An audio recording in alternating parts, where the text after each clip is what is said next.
DPR dan pemerintah sepakat atas revisi keempat Undang-Undang Badan Usaha Milik Negara. Kementerian BUMN akan berubah peran menjadi Badan Pengaturan BUMN.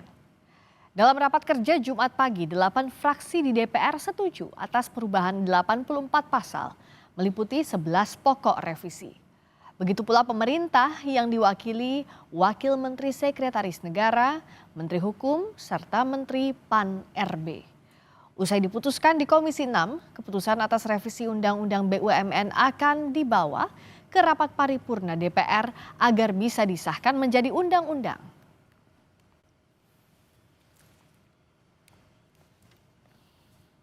Setelah kita mendengarkan pendapat akhir mini fraksi-fraksi, dapat kita simpulkan bahwa ke-8 fraksi di Komisi 6 DPR RI telah dapat menyetujui rancangan undang-undang tentang perubahan keempat atas Undang-Undang Nomor 19/2003 tentang Badan Usaha Milik Negara untuk selanjutnya dibawa pada pembicaraan tingkat 2 dalam rapat paripurna DPR RI untuk disetujui menjadi undang-undang. Setuju? Setuju. Terima kasih.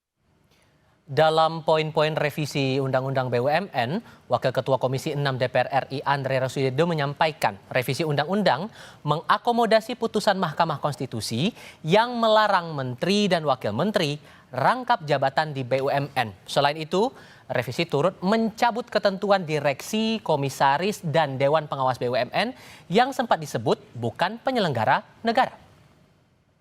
Larangan rangkap jabatan untuk menteri dan wakil menteri pada direksi, komisaris, dan dewas atau Dewan Pengawas BUMN sebagai tindak lanjut putusan Mahkamah Konstitusi nomor 128/.